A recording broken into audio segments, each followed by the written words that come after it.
하나님 말씀 같이 보겠습니다. 민수기 13장 1절로 3절 말씀, 그리고 25절에서 14장 1절까지 말씀이 좀 긴데요, 우리 내용이 어떤지 한번 살펴보시면서 한 절씩 하나님 말씀 교독하겠습니다. 여호와께서 모세에게 일러 가라사대 사람을 보내어 내가 이스라엘 자손에게 주는 가나안 땅을 탐지하게 하되 그 종족의 각 지파 중에서 족장된 자 한 사람씩 보내라. 모세가 여호와의 명을 좇아 바람 광야에서 그들을 보내었으니 그들은 다 이스라엘 자손의 두령된 사람이라. 40일 동안에 땅을 탐지하기를 마치고 돌아와 바람 광야 가데스에 이르러 모세와 아론과 이스라엘 자손의 온 회중에게 나와 그들에게 회보하고 그 땅 실과를 보이고 모세에게 보고하여 가로되 당신이 우리를 보낸 땅에 간즉 과연 젖과 꿀이 그 땅에 흐르고 이것은 그 땅의 실과니이다. 그러나 그 땅 거민은 강하고 성읍은 견고하고 심이 클 뿐 아니라 거기서 아낙 자손을 보았으며 아말렉이는 남방 땅에 거하고 헤딘과 여부스인과 아모리인은 산지에 거하고 가나안인은 해변과 요단가에 거하더이다. 갈렙이 모세 앞에서 백성을 안돈시켜 가로되 우리가 곧 올라가서 그 땅을 취하자 능히 이기리다 하나 그와 함께 올라갔던 사람들은 가로되 우리는 능히 올라가서 그 백성을 치지 못하리라. 그들은 우리보다 강하니라 하고 이스라엘 자손 앞에서 그 탐지한 땅을 악평하여 가로되 우리가 두루 다니며 탐지한 땅은 그 거민을 삼키는 땅이요 거기서 본 모든 백성은 신장이 장대한 자들이며 거기서 또 네피림 후손 아낙 자손 대장부들을 보았나니 우리는 스스로 보기에도 메뚜기 같으니 그들의 보기에도 그와 같았을 것이니라. 온 회중이 소리를 높여 부르짖으며 밤새도록 백성이 곡하였더라. 이스라엘 자손이 다 모세와 아론을 원망하며 온 회중이 그들에게 이르되 우리가 애굽 땅에서 죽었거나 이 광야에서 죽었더면 좋았을 것을 어찌하여 여호와가 우리를 그 땅으로 인도하여 칼에 망하게 하려 하는고 우리 처자가 사로잡히리니 애굽으로 돌아가는 것이 낫지 아니하랴. 이에 서로 말하되 우리가 한 장관을 세우고 애굽으로 돌아가자 하매 모세와 아론이 이스라엘 자손의 온 회중 앞에서 엎드린지라. 그 땅을 탐지한 자 중 눈의 아들 여호수아와 여분네의 아들 갈렙이 그 옷을 찢고 이스라엘 자손의 온 회중에게 일러 가로되 우리가 두루 다니며 탐지한 땅은 심히 아름다운 땅이라. 여호와께서 우리를 기뻐하시면 우리를 그 땅으로 인도하여 들이시고 그 땅을 우리에게 주시리라.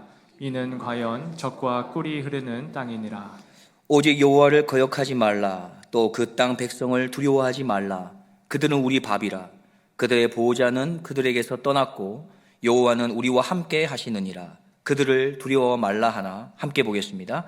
온 회중이 그들을 돌로 치려 하는 동시에 여호와의 영광이 회막에서 이스라엘 모든 자손에게 나타나시니라.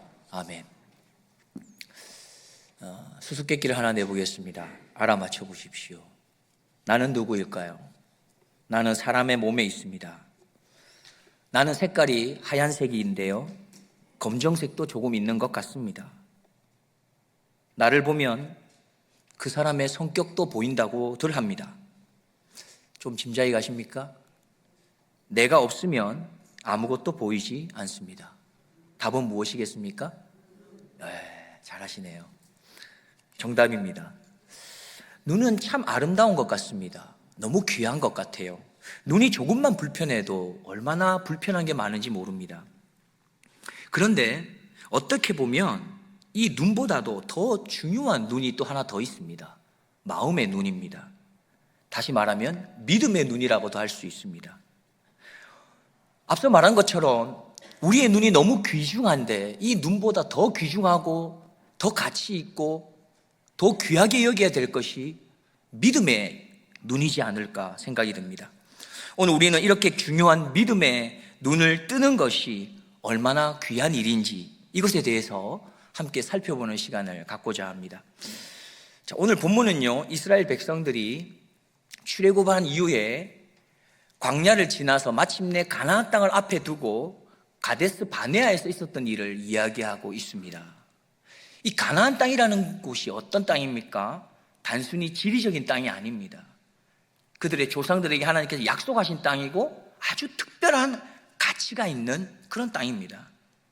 그런데 이 땅을 앞에 두고 하나님께서 모세에게 명하시는 게 있습니다. 그것이 바로 오늘 본문 1절 2절입니다.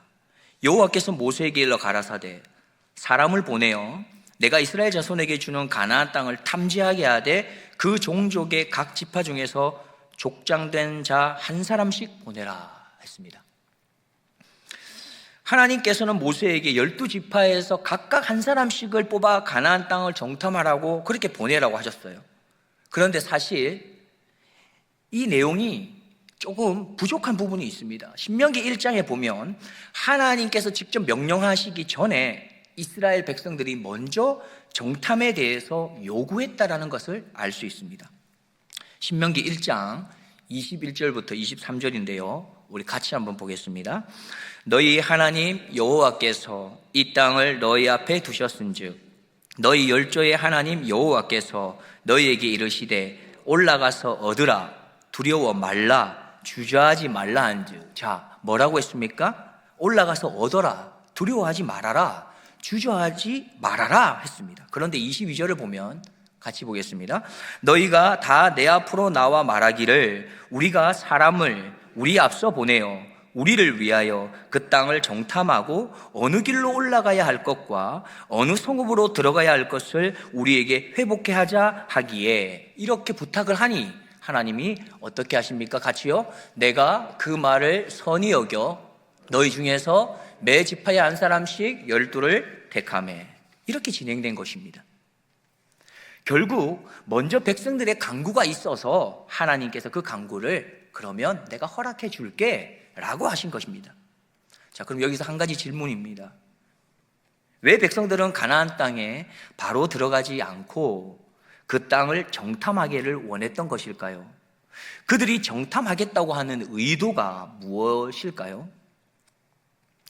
자, 아무튼 이렇게 하나님의 허락을 받은 이스라엘 백성들은 각 지파에서 족장 한 사람을 선택합니다. 그래서 12명을 가나안 땅으로 보내게 되는데요. 40일 동안 정탐하고 돌아오게 됩니다. 그리고는 돌아올 때는 그곳에 있는 실과를 가지고 돌아오라는 명을 받고 갔기에 그것을 들고 오는 것이지요. 그리고는 보고를 합니다. 27절 말씀입니다.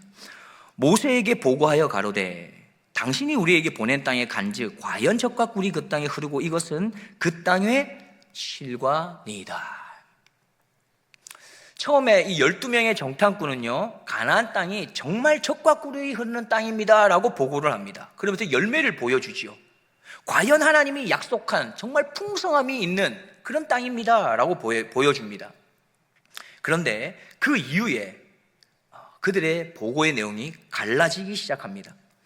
10명의 정탐꾼은 가나안에 거주하는 족속들이 너무 강하고 성읍들은 견고하고 심지어 아낙 자손이라고 하는 거인 족속들이 있어서 우리는 그 땅에 올라가서 이길 수가 없다라고 하는 부정적인 보고를 하기 시작합니다.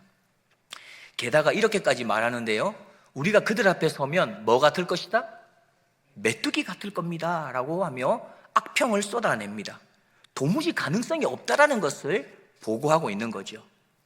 그런데 반면에 2명의 정탐꾼인 여호수아와 갈렙은 전혀 다른 보고를 합니다. 그 내용이 13장 30절 말씀 그리고 14장 6절에서 9절까지의 말씀인데요. 30절 말씀을 보면 갈렙이 모세 앞에서 백성을 안돈시켜 가로되 우리가 곧 올라가서 그 땅을 취하자 능히 이기리라. 자, 그 땅을 취하자 능히 이기리라 라고 그렇게 다시 고백합니다. 14장 6절부터 9절입니다. 그 땅을 탐지한 자 중 눈의 아들 여호수아와 여분의 아들 갈렙이 그 옷을 찢고 이스라엘 자손의 온 회중에게 일러 가로되 우리가 두루 다니며 탐지한 땅은 심히 아름다운 땅이라. 여호와께서 우리를 기뻐하시면 우리를 그 땅으로 인도하여 들이시고 그 땅을 우리에게 주시리라. 이런 과연 젖과 꿀이 흐르는 땅이니라. 오직 여호와를 거역하지 말라. 또 그 땅 백성을 두려워하지 말라. 그들은 우리의 밥이라 그들의 보호자는 그들에게서 떠났고 여호와는 우리와 함께 하시느니라 그들을 두려워 말라 하나. 여호수아와 갈렙은 뭐라고 얘기했다는 것입니까? 올라가서 그 땅을 취하자 말했습니다. 심지어 그들을 향해서 그들은 그냥 우리의 밥이야, 떠서 먹으면 되는 거야 라고 말합니다. 하나님을 믿고 그들을 두려워하지 말자고, 능히 이길 것이다 라고 말하지요. 아프리카 오지로 발령이 되었던 신발 회사의 직원 2명이 있었는데요, 그들이 신발을 팔기 위해서 아프리카에 시장 조사를 했습니다. 그런데 시장 조사를 하니 모두가 맨발로 다니는 것을 확인하게 됩니다. 그래서 한 사람이 회사에게 이렇게 보고합니다. 여기에는 신발을 팔 수가 없습니다. 그리고 또 한 사람은 이렇게 말합니다. 신발의 필요성을 조금만 일깨워 준다면 무궁무진한 시장이 개척될 수 있습니다. 똑같은 사실을 보았는데요, 보고의 내용은 전혀 다릅니다. 본문에 등장하는 12명의 정탐꾼도 똑같은 상황입니다. 똑같은 곳을 가서 똑같은 상황을 보고 왔는데 그 보고의 내용은 완전 달랐다는 것이죠. 그렇다면 왜 그들의 보고는 또 이렇게 달랐던 것일까요? 계속해서 우리는 14장 1절로 4절의 말씀을 보면은 12명의 정탐꾼들의 이 보고 내용을 들은 이스라엘 백성들, 그 무리들의 반응을 또한 살펴볼 수가 있는데요, 함께 잠깐 같이 살펴보겠습니다. 1절부터 4절의 내용입니다. 같이 봅니다. 온 회중이 소리를 높여 부르짖으며 밤새도록 백성이 곡하였더라. 이스라엘 자손이 다 모세와 아론을 원망하며 온 회중이 그들에게 이르되 우리가 애굽 땅에서 죽었거나 이 광야에서 죽었다면 좋았을 것을 어찌하여 여호와가 우리를 그 땅으로 인도하여 칼에 망하게 하려 하는고 우리 처자가 사로잡히리니 애굽으로 돌아가는 것이 낫지 아니하랴. 이에 서로 말하되 우리가 한 장관을 세우고 애굽으로 돌아가자 하매. 이스라엘 백성들은 여호수아와 갈렙이 전했던 그 내용에 마음을 두지 아니하고 도리어 나머지 10명의 정탐꾼들의 보고 내용에 마음을 둡니다. 그곳에 마음을 빼앗기는 것이죠. 그러자 이 10명의 정탐꾼이 보고 왔던, 그리고 느꼈던 그러한 두려움, 그런 불안한 마음들이 고스란히 이스라엘 백성들에게도 전달이 됩니다. 그러니 그들이 어떻게 합니까? 소리 높여 울기 시작하고 밤새도록 통곡했다고 말합니다. 심지어 오히려 애굽에서 죽었더라면 더 좋았겠다, 광야에서 죽는 게 더 좋았겠다라고까지 말합니다. 그들은 그렇게 불안하고 또 두려운 이 마음이 결국 누구를 향한 원망으로까지 가게 됩니까? 바로 지도자 모세와 아론을 향한 원망으로까지 갑니다. 사실 이 원망은 누구를 향한 원망입니까?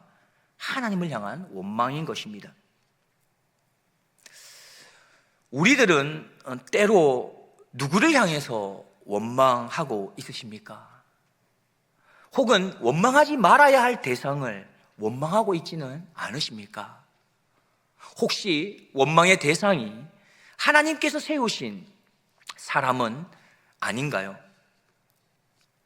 왜 이스라엘 백성들은 이렇게 또 10명의 정탐꾼의 말에 그들의 마음이 이렇게 동요했던 것일까요? 왜 그들은 그렇게 두려워하고 무서워하면서 오히려 애굽으로 돌아가는 게 낫겠다고까지 말할 수밖에 없었던 걸까요? 이러한 이스라엘 백성들의 모습 앞에서 지도자인 모세와 아론은 어떻게 행동합니까?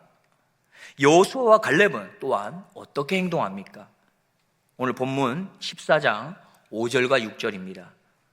우리 같이 한번 보겠습니다. 모세와 아론이 이스라엘 자손의 온 회중 앞에서 엎드린지라.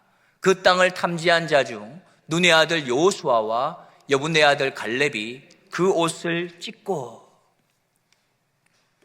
모세와 아론은 원망하고 불평하고 심지어 폭력적인 태도를 취하고 있는 이스라엘 백성들을 향해서 대항하여 맞서는 것이 아니라 오히려 그 문제를 하나님께 가지고 갑니다. 그리고 엎드려서 간구합니다. 마찬가지로 여호수아와 갈렙도 모세와 아론의 그 행동에 동참해서 그의 옷을 찢으면서 마음 아파합니다. 잠시 이런 생각을 해보았습니다. 혹시 지금 우리들은 누구를 위해서 혹 엎드리고 있습니까? 혹 누군가를 위해서 머리를 조아리고 있는 부분이 있으십니까? 나는 내 앞에 있는 크고 작은 문제를 하나님 앞에 온전히 맡겨드리기 위해서 기도의 자리로 나아가고 계십니까? 우리는 이렇게 오늘 본문을 대략적으로 정리해 볼 수 있습니다. 그러면 오늘 본문에서 우리에게 들려주시는 하나님의 메시지는 무엇입니까? 우리가 앞서 몇 가지 질문들을 살펴보았습니다. 자, 첫 번째 질문은 이것입니다. 같이 한번 볼까요? 왜 백성들은 가나안 땅에 바로 들어가지 않고 그 땅을 정탐하기를 원했던 것일까요? 답은 우리가 쉽게 알 수 있을 것 같은데요. 무엇 때문입니까? 하나님의 약속의 말씀을 믿지 않았기 때문입니다. 자, 두 번째 질문도 한번 보겠습니다. 왜 똑같은 것을 보고 온 12명의 정탐꾼의 보고는 달랐던 것일까요? 이것 또한 무슨 차이가 있기 때문입니까? 하나님의 약속의 말씀을 믿었느냐, 믿지 않았느냐의 차이가 여기에 있는 것입니다. 세 번째 질문입니다. 왜 이스라엘 백성들은 10명의 정탐꾼의 말에 마음이 동요했던 걸까요? 무엇입니까? 이스라엘 백성들도 무리들도 마찬가지 하나님의 그 약속의 말씀을 믿지 않았기 때문입니다. 세 가지 질문의 답은 동일합니다. 믿음에 관한 것입니다. 하나님의 약속의 말씀을 믿었느냐 아니면 믿지 않았느냐에 관한 것입니다. 우리가 잘 생각해 보면 이스라엘 모든 백성들은 동일한 걸음들을 걸어왔지 않습니까? 애굽에서 하나님의 은혜로 하나님의 10가지 재앙을 보면서 출애굽하게 되었고, 홍해 앞에서 하나님께서 홍해를 건너오게 하는 역사를 경험했으며, 광야 생활 속에 구름기둥, 불기둥을 경험했고요, 만나와 메추라기를 경험했습니다. 시내산에서는 하나님의 언약의 말씀을 받았고 하나님의 임재를 경험했던 무리들이 이스라엘 백성들입니다. 그런데 지금 그렇게 하나님을 경험했던 이스라엘 백성들이 두 부류로 지금 나누어진 것입니다. 한 부류는 10명의 정탐꾼, 그리고 대부분의 이스라엘 백성들입니다. 이들은 하나님이 지금까지 인도해 오신 이 걸음에 대해서 믿음이 없는 행동을 보이고 있습니다. 여전히 자신의 눈이 보이는 대로 자신이 알고 있는 이론이나 논리의 틀에서 생각합니다. 그러나 여호수아와 갈렙은 어떻습니까? 지금까지 하나님께서 인도해 오신 이 걸음이 하나님의 인도라고 하는 믿음의 고백이 있는 모습을 보여주고 있습니다. 눈에 보이는 대로 생각하고 판단하지 않습니다. 그 너머에서 일하고 계시는 바로 하나님의 크신 손, 믿음의 손, 약속의 말씀을 붙잡고 담대히 선포하며 나아가고 있습니다. 자, 그러면 왜 이러한 차이를 보이는 것일까요? 우리가 어떻게 하면 여호수아와 갈렙과 같은 이러한 믿음의 고백으로 담대히 나아갈 수 있는 걸까요? 여기에서 잠시 우리는 12명의 정탐꾼의 이야기로 들어가 보겠습니다. 12명의 정탐꾼들은 어떤 자들입니까? 각 지파에서 한 명씩 뽑았습니다. 자, 출애굽할 때의 인구가 몇 명쯤 된다고 성경에서 말하고 있죠? 대략 장정만, 보통 우리가 60만이라고 합니다. 정확하게는 민수기 1장 46절, 47절에 나오는데요, 장정만 60만 3,550명이었다. 그래서 전체 인구를 이야기할 때는 약 200만이라고까지 이야기하기를 합니다. 근데 만약에 한 60만이라고만 생각해 보아도, 자, 그 중에 몇 명이 선출된 것입니까? 12명입니다. 그러면 얼마만큼의 경쟁률을 뚫고 지금 리더자로 뽑히게 된 것이죠? 5만 대 1. 5만 명 중에 한 명의 걸로 리더자로 뽑히게 된 것입니다. 얼마나 대단한 사람이겠습니까? 얼마나 지혜 있는 사람이겠습니까? 글에 대해서 표현하자면 정말 똑똑하고 용감하고 지혜롭고 좋은 수식어는 다 붙일 수 있을 것 같습니다. 분명 그들은 정말 유능했기 때문에 40일 동안 정탐하는 동안에 참 꼼꼼하게 잘 정탐을 했을 거라고 생각합니다. 분명하고 자세하게 정탐해 왔을 거예요. 그런데 그 정탐을 하고 온 이후에 차이점이 생깁니다. 어떤 차이점이냐 하면 그들, 다시 말해서 백성들이 요구했던 정탐과 하나님께서 허락하신 정탐에 대한 차이점이 여기에 나타나는 것입니다. 이스라엘 백성들이 요구했던 정탐은 무엇입니까?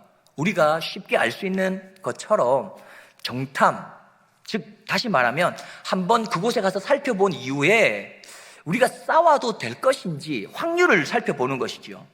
싸웠을 때에 이길 수 있는지 없는지 계산기를 두드려보는 그것을 위해서 정탐하는 것입니다. 그런데 하나님께서 말씀하시는 정탐은 무엇입니까? 이기고 지는 그 확률의 계산이 담겨있는 정탐이 아닙니다. 이미 승리가 정해져 있는데 너희들이 그곳에 가서 어떻게 전략을 짜면 좋고 어디로 쳐들어가면 좋은지를 잘 살펴보고 난 이후에 하나님과 함께 계획하고 하나님과 함께 정복하라고 하는 의미가 그곳에 담겨 있는 것입니다. 그 땅이 얼마나 좋은 곳인지를 보고 더 확실한 소망을 품고 꿈을 품고 나아가라고 하는 정탐이었습니다. 이 땅을 우리에게 주시는구나 하는 그 감격을 가지고 반드시 주실 약속의 땅을 보고 하나님께 감사하라고 하는 의미가 담겨 있는 정탐이었다는 것이죠. 그러면 우리들의 걸음들은 어떤 것 같으십니까? 우리의 걸음들은 이것저것을 따져보면서 확률을 따져보면서 혹시 걸어가고 계십니까? 아니면 약속의 말씀을 신뢰하면서 걸어가고 있습니까? 10명의 정탐꾼들과 이스라엘 백성은 하나님의 인도와 보호 안에 있었습니다. 하나님의 출애굽의 기적, 홍해의 기적, 만나와 메추라기의 기적 가운데 있었습니다. 그러나 그들은 하나님의 약속의 말씀을 붙잡지를 못했습니다. 하나님의 함께 하심이 없었던 게 아니라 있었음에도 불구하고 여전히 자신의 이성과 논리로 받아들일 뿐이었습니다. 하나님의 인도하심이 있었지만 신앙의 훈련이 이루어지지 못했습니다. 하나님의 놀라운 기적이 그 가운데 속해 있었지만 그 신앙 가운데서 감사의 고백이 없었습니다. 하나님의 그 출애굽의 놀라운 역사 가운데 있으면서도 반복되어지는 하나님의 말씀에 대한 묵상의 훈련이 그들에게는 없었습니다. 그래서 그들의 믿음은 자라지 못했고 제자리의 걸음이었습니다. 그래서 우리는 하나님의 일하심이 나타나고 하나님의 역사하심이 드러나고 하나님의 약속하심이 나타나고 있는 하나님의 말씀을 가까이 하는 것을 강조하지 않을 수가 없는 것입니다. 우리는 하나님의 말씀을 읽고 듣고 배우고 암송하고 묵상하는 등의 노력들을 통해서 하나님께서 어떤 말씀을 우리에게 하시는지를 잘 알고 잘 들어야 하는 것입니다.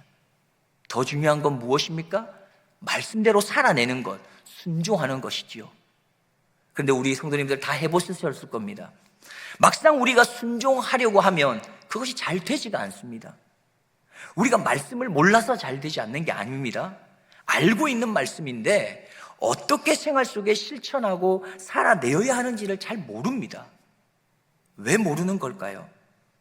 우리의 신앙생활 가운데 말씀대로 살아가는 그 연습이나 훈련에 대한 경험이 너무나 부족하기 때문입니다. 마치 이런 것입니다. 군인은 이러한 모습을 가져야 한다고 이론적으로 배우고 또 군인이 총은 이렇게 다루어야 한다고 이론적으로 배웠습니다. 그런데 군인이 어떻게 행동해야 되는지 실질적으로 하지는 않습니다. 군인에게 총을 어떻게 다루는지를 가르쳐 주었지만 총을 주지도 않고 총을 가지고 훈련해 본 적이 없습니다. 그런 이론만 가지고 전투 현장으로 나아가는 것이죠. 군인으로서 어떻게 해야 하는 것을 모르는 것은 아닙니다. 그러나 실제로 몸으로 훈련한 경험이 없기에 실전에서 군인으로서 역할을 감당하는 것은 너무 힘든 것, 이거와 똑같은 것입니다. 실버 아카데미가 우리 교회에 있지 않습니까? 그때 참 많은 것을 배우거든요. 자, 실버 아카데미는 이렇습니다. 일주일에 한 번 모입니다. 화요일 날. 그리고 그것이 한 3개월 동안 됩니다. 그러면서 많은 것들, 자기가 좋아하는 것들을 배울 수 있는 게 많아요. 그리고는 이번에 가을 학기를 마치면서 발표회도 했었었죠. 그러면서 그때 유감없이 실력 발휘를 잘 하셨습니다. 실버 아카데미를 하신 분들은 모두 공감하시겠지만 모두들 실력이 점점 좋아지는 것을 우리는 다 알 수 있습니다. 근데 여기에 참 중요한 비밀이 숨겨져 있습니다. 일주일에 한 번 3개월만 해도요, 어떻게 됩니까? 우리가 배운 것에 대해서, 아니 혹 그것을 처음 배우더라도 반드시 성장합니다. 조금이라도 성장한다는 것이에요. 이번에 핸드폰 강의가 있었잖아요. 근데 만약에 한번 상상해 보겠습니다. 핸드폰에 대해서 배우는데 그 핸드폰을 옆에 두고 그냥 핸드폰의 기능에 대해서 그냥 말로만 배우고 있습니다. 자, 기타를 배우는데요, 기타를 옆에 두고 기타를 어떻게 연주하는지를 말로만 배운다면 일주일에 한 번씩 3개월 동안 아무리 핸드폰에 대해서 배우고 기타에 대해서 배우더라도 막상 그것을 발표할 때에 그것을 잘 할 수 있을까요? 이론만으로는 안 된다는 것입니다. 실전 경험이 있어야 한다는 것이에요. 또 한 가지 생각할 것은 이렇습니다. 배운다는 것을 혼자 하게 된다면, 핸드폰에 대해서 배우는 것, 기타를 배우는 것 혼자 하게 된다면 일주일에 한 번씩 3개월 동안 꾸준히 하는 것이 결코 쉽지가 않습니다. 그래서 우리는 함께 하는 것을 중요하게 여깁니다. 그래서 학생들도요, 혼자 공부하는 아이들도 있기도 하지만 대부분이 함께 하는 것에 도움을 얻습니다. 그래서 학원을 찾아가고 도서관을 찾아가는 이유가 그렇죠. 그것뿐만 아니라 운동을 위해서 산을 찾는 분들이 계십니다. 혼자 산을 가는 것, 정말 의지가 강한 분은 잘할 수 있을지 모르지만 쉽지 않습니다. 그래서 도움을 얻잖아요. 함께 갑니다. 산악회라는 도움을 얻어서 함께 하는 것이죠. 골프 좋아하는 분들도 계실 겁니다. 혼자 골프 치는 것과 함께 클럽에서 여러 사람이 함께 칠 때 어떠신가요? 완전 다른 걸 느끼실 겁니다. 더 유익함을 함께 할 때 누릴 수 있는 것이죠. 신앙생활도 마찬가지라는 겁니다. 우리가 일주일에 한 번 3개월만 꾸준히 신앙의 성숙과 성장을 위해 투자하신다면 아마도 분명히 성장할 거라고 생각합니다. 앞서 우리가 실버 아카데미를 예를 들었던 것과 마찬가지로요. 혼자 하기가 근데 어려울 수 있어요. 그래서 그룹을 형성해서 일주일에 한 번씩 3개월만 꾸준히 신앙의 성장과 성숙을 위해 투자해 보십시오. 반드시 성장할 겁니다. 어떻게 할 수 있습니까? 실버 아카데미가 증명해 줬잖아요. 산악회가 증명해 줬잖아요. 골프 클럽이 증명해 줬잖아요. 참으로 감사한 것이 있습니다. 우리의 신앙생활의 이 성장과 성숙을 위해서 우리에게 도움을 줄 수 있는 이 공동체가, 그 그룹이 이미 우리 교회 안에 있다라고 하는 사실입니다. 얼마나 감사한 겁니까?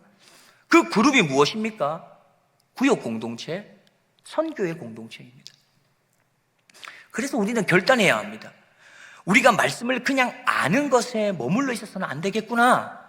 그 말씀을 생활 속에서 어떻게 적용하고 실천해 나아갈 수 있을지를 고민하고 도전해야 하는 것이죠. 우리가 알고 있는 하나님의 말씀의 그 이론을 가지고 악한 마귀가 들끓고 있는 이 세상으로 바로 나가는 것은 너무 힘들고 어려운 것일 겁니다. 그래서 군인은 전쟁에 나가기 전에 군대라고 하는 이 훈련의 장을 통해서 훈련받죠. 또 같은 전우들끼리 함께 힘든 훈련의 과정을 거치면서 전우에도 키워갑니다. 그렇듯이 우리에게는 하나님의 말씀을 실천하고 또 훈련할 수 있는 장, 바로 구역이라고 하는 장, 선교회라고 하는 이 공동체가 있어서 그곳에서 하나님의 그 약속의 말씀이 어떻게 성취되어 가고 있는가, 이것을 더 잘 알 수 있는 경험을 할 수 있는 것입니다.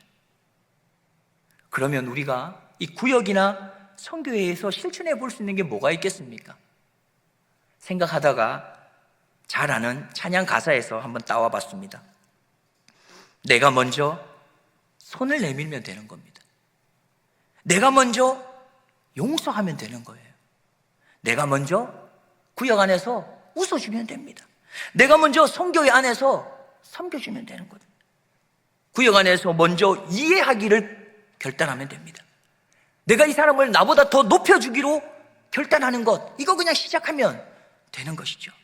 그렇게 우리가 한 걸음 한 걸음 걷다 보면은 분명하게 알게 되는 게 있습니다. 아, 그렇구나. 내 안에 하나님께서 심어주신 바로 예수 그리스도의 그 사랑, 그 십자가의 그 사랑이 참으로 놀라운 것이구나. 능력 있는 것이구나. 그 사랑이 내 안에 있는 것이구나. 그 사랑으로 나도 이제는 세상을 향해서 담대하게 믿음으로 두려워하지 않고 나아갈 수 있겠구나. 이걸 깨달을 수 있는 겁니다. 물론 이러한 과정 속에도 크고 작은 아픔도 있고요, 상처도 있습니다. 실버 아카데미 기타를 쳐보신 분은 바로 아실 거예요. 배우다 보면요, 손가락이 아픕니다. 손가락에 물집이 생길 수도 있어요. 손톱이 부러질 수도 있는 거예요. 요가를 배우다 보면요, 처음에는 몸이 막 이렇게 무리가 가늘기도 해요. 너무 힘들어가지고. 큰 유익을 위해서 큰 사업을 진행할 때면 더 크고 위험한 상황들이 몰려오기도 하잖아요. 그런데 왜 기타를 끝까지 치는 것일까요? 왜 끝까지 요가를 합니까? 이유가 있어요. 왜 큰 사업을 끝까지 하는지 그 이유가 거기 안에 다 있는 거 아니겠습니까? 우리가 믿음의 성숙을 위해, 성장을 위해서 일주일에 한 번 3개월을 투자해 보십시오. 아니, 실버 아카데미도 봄학기, 가을학기 2번이나 있으니까 우리도 일주일에 한 번 3개월 투자하시고 또 조금 쉬셨다가 또 일주일에 한 번 또 3개월을 투자해서 1년에 한 6개월 나의 믿음의 성장과 성숙을 위해서 한번 달려가 보지 않으시겠습니까? 지금 계신 바로 그곳에서부터 시작할 수 있습니다. 구역 그 자리, 선교회의 바로 그 자리, 바로 그곳에서부터 우리의 신앙의 훈련이 시작될 수 있으며 그 훈련을 통해서 우리의 신앙은 반드시 성장하고 성숙할 것이며 그 훈련한 영향력은 반드시 나의 이웃과 또 세상을 향해서 빛과 소금으로 그렇게 선한 영향으로 나타날 것입니다. 이 사실을 믿고 믿음으로 나아갈 수 있는 우리 모두가 되기를 주님의 이름으로 축원드립니다.